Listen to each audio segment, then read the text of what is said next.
तो hello friends, welcome है आपका एक बार फिर से मेरे इस चैनल पर। मैं हरविंदर सिंह आप सभी का वेलकम करता हूं और आज फिर एक नया और टॉपिक के साथ में हम पॉडकास्ट लेकर के हाजिर हैं। मेरा मकसद आपको वैल्यू देते रहना है कि नई नई जानकारी आपको प्रोवाइड करता रहूं ताकि लाइफ में चैलेंज जो है ओवरकम हो पाए। और आज हमारे साथ में एक रियल एस्टेट के प्रॉपर्टी के एक बिजनेस कोच हैं जो जिनके साथ में मेरे को आज मौका मिला है। तो उनसे आज जानेंगे कि हम इन्वेस्ट कैसे कर सकते हैं, क्या सबसे बेस्ट वे रहेगा, कौन से स्पेस ऐसे रहेंगे। तो आज चलिए हम उनका करते हैं वेलकम। तो सुभाष जी, आपका बहुत बहुत वेलकम है मेरे इस चैनल पर। थैंक यू सर, आपने मुझे मौका दिया आपने चैनल पे आने का, इसके लिए मैं बहुत बहुत आभारी हूँ। और जो रियल इस्टेट है वो एक बहुत ही ग्रोथली प्रॉपर्टी के मामले में, या हर आदमी जो भी चाहता है वो रियल इस्टेट में बिल्कुल इन्वेस्ट करना चाहता है। तो एक आदमी की ज़रूरत भी है कि रियल इस्टेट कि भाई रहने के लिए उस मकान लेना है, या कोई बिजनेस के लिए शॉप लेनी है, या कोई इंडस्ट्री डेवलप करनी है, तो उसे रियल इस्टेट में जाना ही है।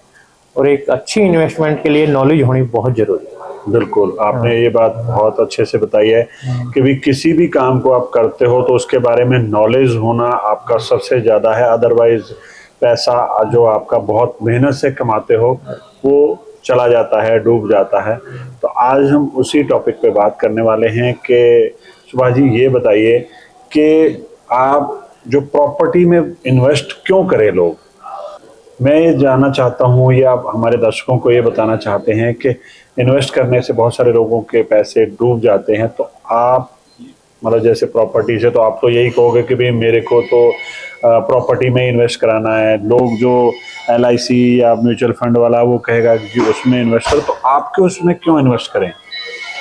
देखो सर, LIC है या म्यूचुअल फंड है, इन्वेस्ट उसमें भी अच्छा है, लेकिन क्या है कि सबसे पहली प्राथमिकता आदमी की घर की होती है।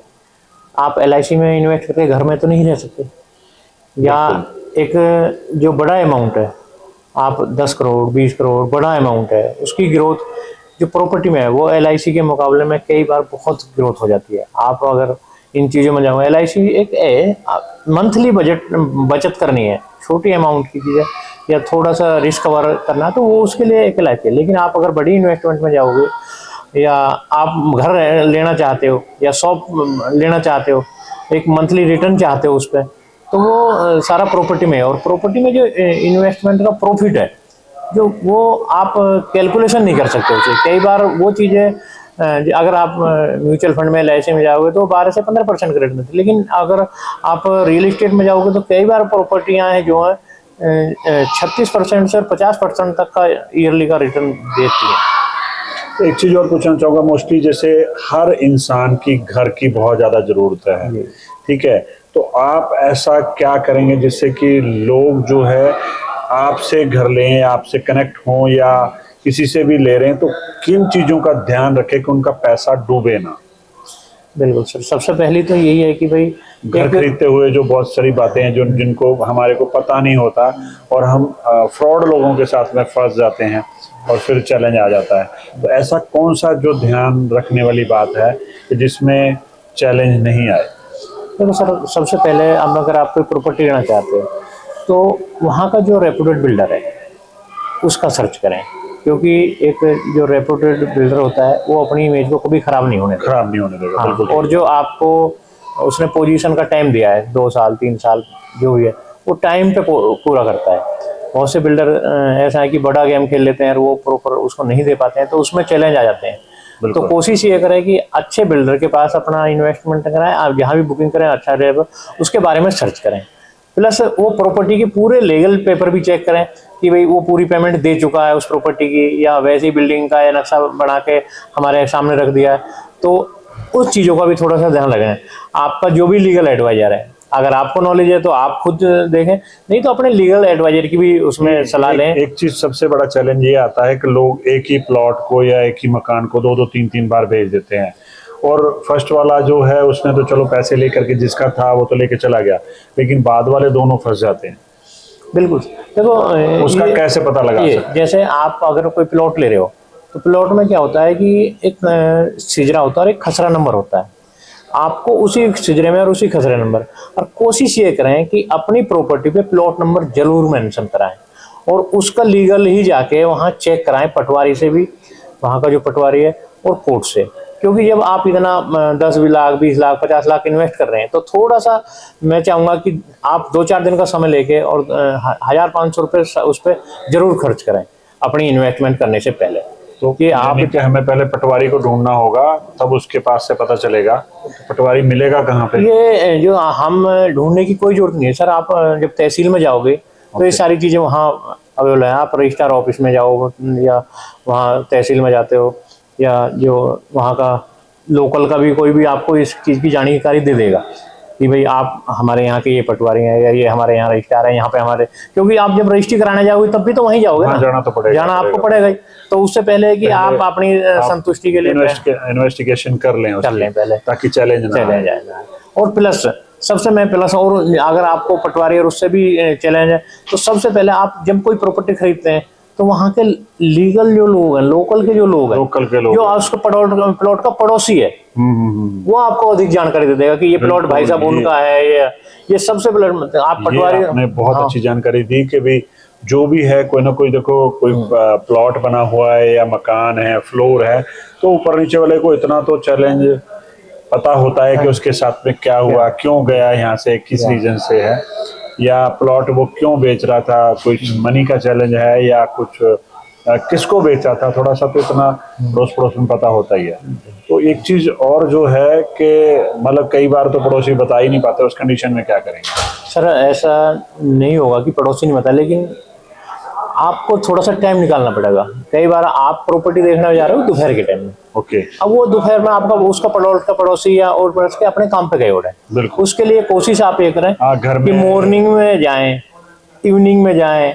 मैं समय जो चाहता हूँ कि मॉर्निंग का सबसे बेस्ट समय होता है, छुट्टी का दिन सबसे बेस्ट होता है इन चीज़ों के लिए, कि आदमी समय निकाल के आपसे 2 बात कर सकता है।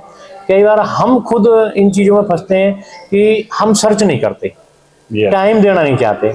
बिल्कुल, और माताएं बहनें घर पे होती हैं, कई बार वो डोर ही ओपन नहीं करती। और ऐसा नहीं है, हर आदमी आपको शायद पड़ोसी वो ना बताए, नेक्स्ट बता सकता है, नेक्स्ट का नेक्स्ट बता सकता है, तो बताता है आदमी, इतना कोई भी चले आसपास मालूम होता है। बस आपको थोड़ा सा टाइम देना पड़ेगा उन चीज़ों के लिए, और वो आपको देना चाहिए। इन्वेस्टमेंट करने से मैं तो चाहूंगा कि जरूर देना चाहिए टाइम। ये तो चलो हो गया उसका कि हमारे पटवारी से मिलना है, तहसीलदार से मिलना है, उस जगह के बारे में पता करना है।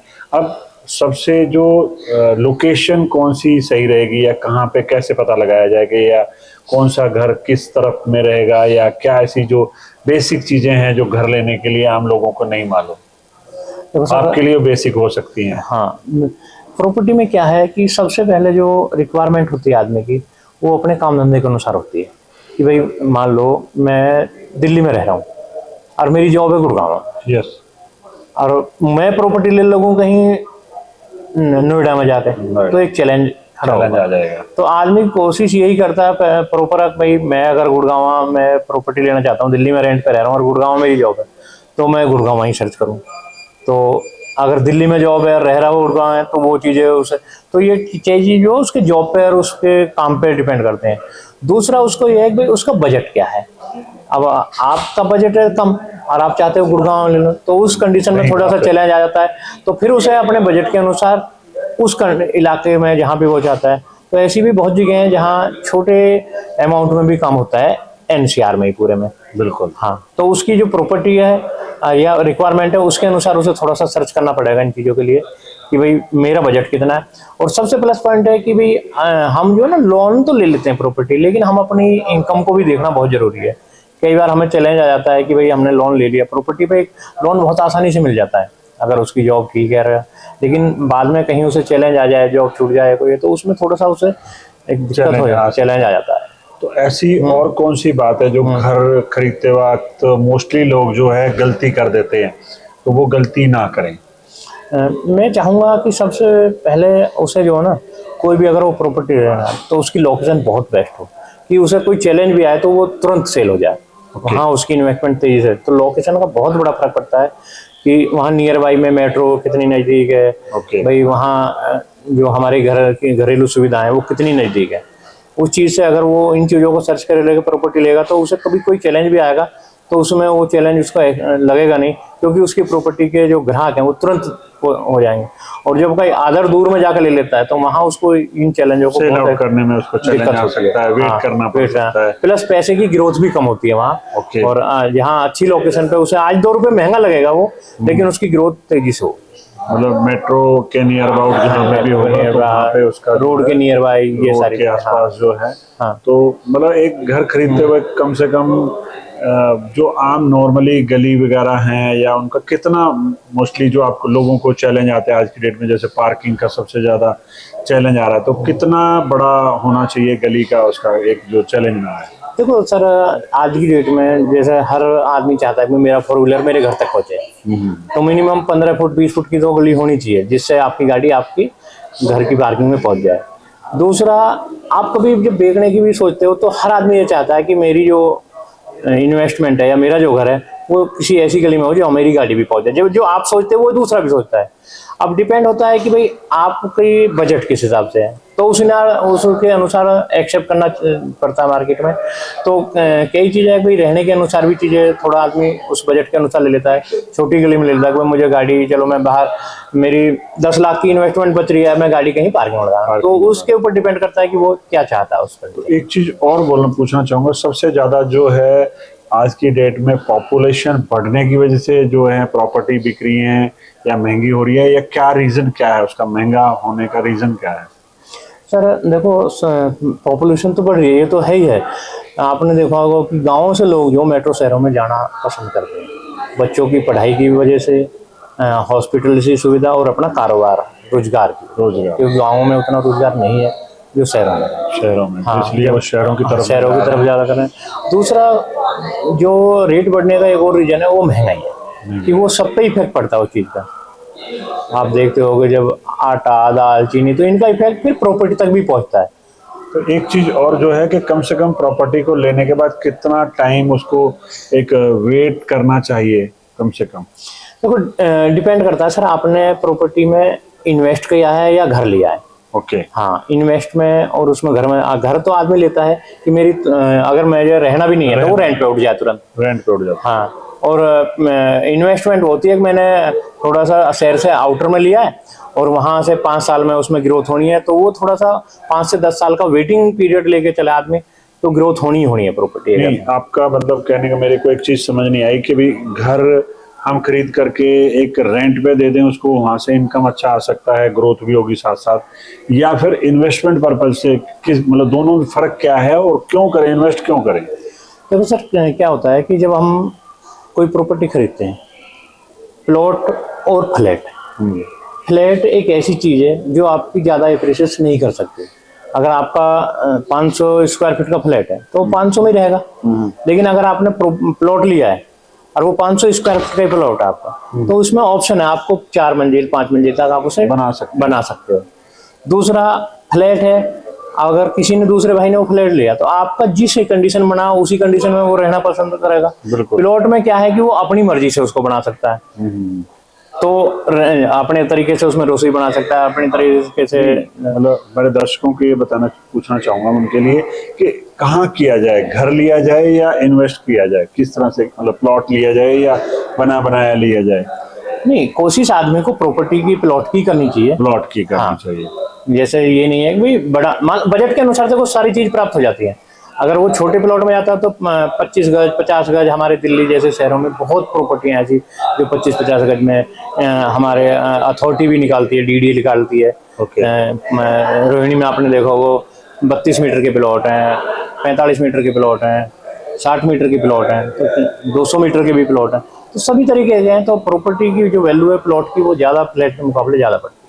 तो कहीं ना कहीं लोगों को डर नहीं रहता कि यार प्लाट खुला पड़ा रहता है या कोई चारदीवारी नहीं हो रखी है, ऐसे ही बस थोड़ा सा बना के छोड़ दिया है, लोग कब्जा कर लेते हैं या बहुत सारे ऐसे चैलेंज आ जाते हैं, उसके लिए क्या, प्रोटेक्शन के लिए क्या किया जाए? मैं यही चाहूँगा कि एक तो जो आपके पेपर लीगली क्लियर होने चाहिए और अपनी प्रॉपर्टी पे आप चारदीवारी करके एक रूम छोड़ के महीने 2 महीने 6 महीने में अपनी प्रॉपर्टी पे सर्च भी नजर लगा रखें, मतलब नजर वहाँ पे। रखें। ये नहीं है कि जाते आते आपने रहें, हाँ आ जाते हैं अड़ोसी पड़ोसी अब को ये- पता लगे कि हाँ अड़ोसी पड़ोसी भी जो कोई बस है तो उसे बोल करना चाहिए ये कोई प्लॉट मेरा है। मेरा है। हाँ कोई दिक्कत हो तो वो तुरंत आपको अपना नंबर हेल्प दिया है करते हैं, वहाँ अपना पे। नंबर देते हैं। यस। हाँ तो ये चीजें देखो, कोई चीज की अगर मेरी जिम्मेदारी है, अब मैंने उसमें पैसा इन्वेस्ट किया तो मुझे ये भी देखना चाहिए कि मैं बहुत सा ऐसा हो जाता है कि लोग जो 10-10 5-5 साल तक प्लॉट पे नहीं जाते हैं। बिल्कुल। अब फिर वो खुद ही उनको नहीं पता होता कि मेरा प्लॉट कहाँ था, प्लॉट क्योंकि जब लिया था उन्होंने तो वहाँ कुछ नहीं था, लेकिन आज वहाँ 20-50 मकान बन चुके हैं, बिल्कुल। तो वो खुद ही कंफ्यूज हो जाते हैं और ऐसी कंडीशन में ही वहाँ ये चीजें होती हैं। आपने देखा होगा जब आप किसी प्रॉपर्टी पे जब बहुत दिन तक कोई जाता नहीं है ना, तभी जो गलत लोग हैं उनकी नजर पड़ती है उस पर। मैं एक चीज और पूछना चाहूंगा कि इन्वेस्टमेंट पर्पज की, जैसे जो हमारी बात चल रही थी कि हम जो रेजिडेंशियल में करें या कमर्शियल में करें, तो कहाँ ग्रोथ होने के चांसेस ज़्यादा हैं? देखो सर, ग्रोथ तो दोनों चीज़ों में ही होती है, लेकिन रेजिडेंशियल में क्या है कि आप छोटी इन्वेस्टमेंट भी कर सकते हो ओके। और लोन भी ले सकते हो। अच्छा। और कॉमर्शियल प्रॉपर्टी में एक मोटी इन्वेस्टमेंट होती है और उसमें लोन नहीं होता। लोन नहीं होता। हाँ, आपको जो कैश ही चाहिए उस पर, या आपका जो बजट है वो पूरा चाहिए उसमें, तो ये थोड़ा सा चैलेंज है। और दूसरा उसमें ये होता है कि बहुत से लोग कॉमर्स में ले तो लेते हैं, अब उन्हें चैलेंज ये रहता है कि मैं रेंट पे दूं या ना दूं, कोई कब्जा ना कर ले या कोई दिक्कत है। तो ऐसा क्या चैलेंज आ जाता है, मतलब जैसे रेंट पे देने, तो क्या खास ध्यान रखा जाए उस चीज का? सर लीगल अपना कोर्ट में 11 महीने का या जो भी उससे, आजकल जैसे मोस्टली नोटरी पे जा करके भी बनवा नहीं लेते नोटरी पे मत बनाओ ना उसको। देखो 2 पैसे का आप लालच मत करो उस चीज में। हैं। ओके। हाँ, उसको प्रॉपर कोर्ट में जाके एक फीस जमा होती है कोर्ट में उसको, ओके। और वहीं से उसका एग्रीमेंट बनवाएं। हाँ। और जो आपका रेंटर है उसका वेरिफिकेशन भी कराएं, ये जरूरी है। उसकी वेरिफिकेशन कराने, पुलिस वेरिफिकेशन होती है, हाँ वो जरूरी है। आप अभी जा हाँ, करके उसको आप पेपर भी चेक करें हाँ। कि क्या है, तो वो सारी चीजें देखने के बाद में। ऐसी और कोई बात जो मोस्टली लोग इन्वेस्ट करने से या घर खरीदने से या प्लॉट करने से जो गलती करते हैं, तो वो क्या गलती ऐसी ना करें? देखो सर, अधिकतर जो लोग हैं प्रॉपर्टी जब खरीदते हैं तो वो सर्च बहुत कम करते हैं, सोचते हैं कि भाई आज मैं ये कर लूँ, या पेपर की नॉलेज नहीं है, या तो और जब हम लोग या कोई भी, आप जैसे भाई समझदार होता है कि भाई इसके पेपर चेक करा लो आप 10-5 हज़ार रुपये, तो उनको वो थोड़ा सा खर्च नहीं करना चाहता। प्रॉपर्टी तो 1 करोड़ की 10 करोड़ की खरीद लेता है, लेकिन उसमें जो ये जो ना बड़े जो प्रॉपर्टी खरीदते हैं वो तो फिर भी रिसर्च करते हैं। और मैंने देखा है जो छोटी प्रॉपर्टी खरीदते हैं 5 लाख की 10 लाख की, उसका रीजन एक ये भी है ना कि लोग इतना टाइम क्यों दें, कहाँ से टाइम लेके आएगा? मतलब अपना बंदा ऑफिस की छुट्टियां करेगा या कुछ ऐसा, कुछ कोई कौन हेल्प कर सकता है उनकी? सर उसकी हेल्प जहाँ से वो प्रॉपर्टी ले रहे हैं उस पर सर्च ना करके अदर सर्च करें। ओके। हाँ, मतलब जिससे आप परचेज कर रहे हो उससे नहीं हेल्प लेनी है, उससे हेल्प नहीं, अदर से हेल्प लो आप। अच्छा। वो आपको प्रॉपर तो गाइडलाइन हो सकता है ना कि वो दोनों आपस में जा करके मिल जाएं, वो उसको एक दूसरे का नोन हो और वो कहें चलो इसको बेवकूफ बना देते हैं, कुछ ऐसा भी हो सकता है। हाँ, होने को सर देखो सारी चीज पॉसिबल है, लेकिन अपनी अवेयरनेस रखनी बहुत जरूरी है आदमी। इसके ज्यादा बेटर तो यह जो खुद करोगे तो आपकी सेटिस्फेक्शन कहीं ना कहीं ज्यादा होने वाली है। ज्यादा होगी तो खुद ही सर्च करो कोशिश करके। और दूसरा देखो, मार्केट में जब आप कहीं जाते हो तो ये पता चल जाता है कि कौन लोग कैसे हैं। आप थोड़ा सा टाइम लेकर सर्च करो तो, और आप ये तो देखो अवेयरनेस वैसे भी आ जाती है जब आदमी बात करता है ना, तो उन चीज़ों से भी काफ़ी अवेयरनेस आती है कौन किस लेवल। आज की डेट में ना, एक तो जैसे आप जैसे मतलब बहुत अच्छे लेवल पे जैसे काम कर रहे हो, एक तो वो है, एक बीच में बहुत सारे मेडिएटर होते हैं जिनकी ना कोई शॉप होती है, ना कुछ होता है, ना कुछ, तो क्या उनके पास जाना चाहिए या नहीं जाना चाहिए? नहीं देखो, आप जो मीडिएटर है वो आपको चीज दिखा देंगे, लेकिन मीटिंग तो सीधी ओनर से ही कराएंगे ना वो। बिल्कुल। उसमें आपको बीच में कितना झोल झाल हो सकता है ये नहीं पता चलेगा ना। मैंने बताया ना कि अगर वो मीडिएटर है उससे आप शब्दों में बात करो, सर जो आपका कमीशन है वो आपको मिलेगा, मैं डायरेक्ट मीटिंग ओनर से करूंगा। और फिर ओनर से मीटिंग करने के बाद भी आप उसकी तसल्ली करो कि भी ये कि भाई एक बार उसके साथ मीटिंग करके, अदर भी मीटिंग, उसका नंबर जहाँ पे आ ही जाएगा, यस, तो अदर टाइम भी उससे मीटिंग कर सकते हो। प्लस जो वहाँ के अड़ोस पड़ोस में भी 2-4 जब आप प्रॉपर्टी सर्च करते हो तो इलाके में पता चल जाता है कि वहाँ वो रेट है या नहीं है, अगर वो झोल वगैरह कर रहा है तो। ओके। हाँ, तो मतलब इस चीज़ों का ध्यान रखना है फ्रेंड्स कि हमें जो है उन अपने खुद पहले तो जा करके आप सर्च करो ताकि चैलेंज ना आए। बहुत सारी चीज़ें, और एक चीज़ कहते हैं कि जहाँ पे सीवर वगैरह या पानी वगैरह ना हो, सिर्फ जो एक एग्रीकल्चर लैंड होती है, उसमें लोग आज की जो उसको लैंड या मतलब उसके लिए बना रहे हैं, घरों के लिए बना रहे हैं, उसको कुछ वर्ड बोलते हैं ना, क्या बोलते हैं उसको, जो घर के लिए बनाते हैं उसको, अनऑथराइज कॉलोनियों में जो हाँ अनऑथराइज हैं, तो उनको कितना रिस्क है उनको अनऑथराइज? सर देखो क्या है कि एक बिलीव बन चुका लोगों का कि अनऑथराइज कॉलोनी बस तो गई, आज वो सारी अच्छी कैटेगरी में बच गई। लोगों को वो लगता है कि भाई जब इनकी बच गई तो मेरी ये भी बच जाएगी, ये भी। लेकिन क्या है, जमाने के अनुसार, समय के अनुसार सारी चीज़ें बदल रही हैं। तो अब अनऑथराइज में अगर वो जा रहा है तो उसके पूरे पेपर क्लियर से चेक कराए और रजिस्ट्री कराए। अभी जो चैलेंज वगैरह जैसे नई सरकार आ रही है, नए आ रहे हैं, तो मैं तो यही चाहूंगा कि अगर उसके पास बजट है तो वो उस प्रॉपर्टी पे लोन की कोशिश करे लेने की। तो अगर लोन लेगा तो वो एक सेफली जोन में चल जाएगा थोड़ा सा। तो उसको चैलेंज आने की अगर चैलेंज भी आता है तो उसके लिए बैंक बैठा है कि आप जब भी प्रॉपर्टी ले रहे हो तो उसमें कम से कम एटलीस्ट आपको लोन ले लेना है उस पे। सर अगर आप नहीं भी ले रहे हो तो बैंक में आप अप्लाई कर सकते हो। मेरा अपना ओपिनियन है कि आप अप्लाई कर लो, लोन लो या ना लो, क्योंकि बैंक पहले उस प्रॉपर्टी की इन्वेस्टमेंट करता है, सॉरी उसकी जो इंक्वायरी करता है और पेपर पूरे चेक करता है। तो अगर कहीं जोल जाल हो तो वैसे मना कर देंगे।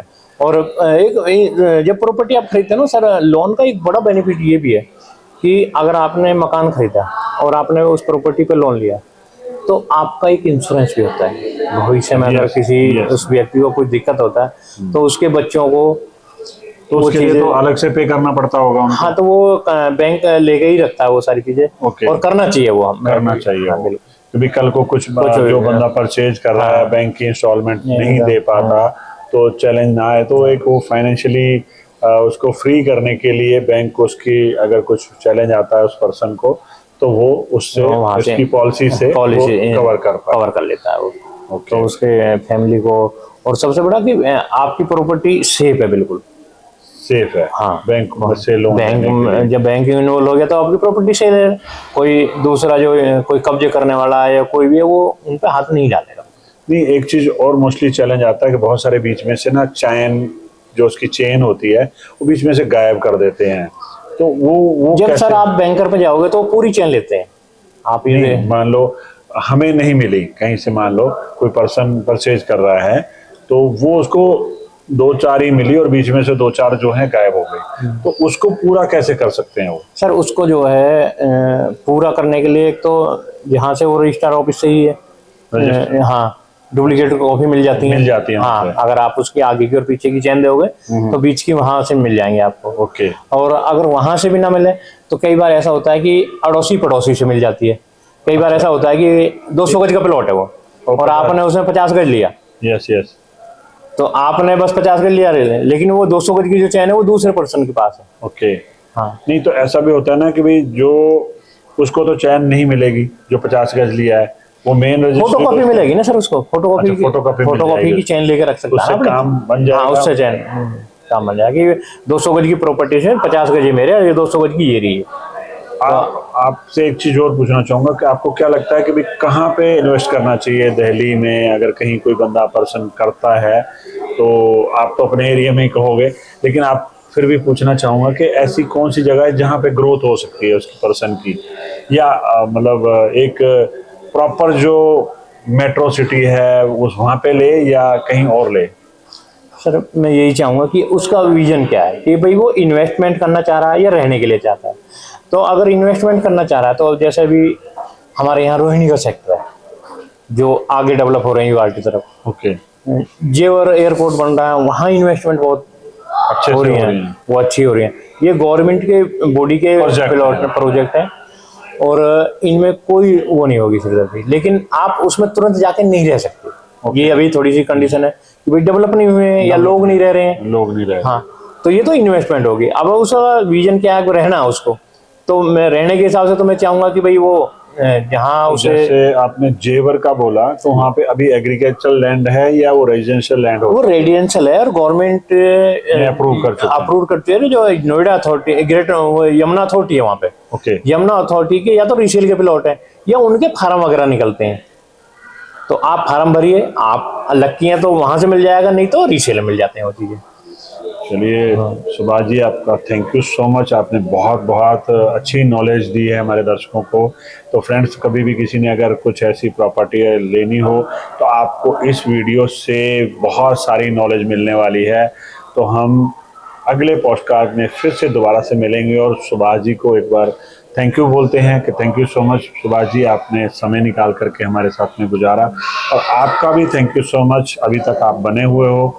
मिलते हैं नेक्स्ट पॉडकास्ट में एक और नए टॉपिक के साथ में। उससे पहले आप जाते जाते ऐसी और वीडियो देखने के लिए नॉलेजेबल आपको सब्सक्राइब करना होगा, लाइक करना होगा और कमेंट्स भी कर सकते हैं, ताकि मैं उस टॉपिक पर वीडियो लेकर के आऊं। क्योंकि मेरे सर्कल में बहुत सारे ऐसे नॉलेजेबल बंदे हैं जिनसे मैं बात करके आपको नॉलेज देता रहूँगा और खुद भी लेता रहूँगा। तो thank you so much Subhash ji, thank you thank you. Friends, आपका भी।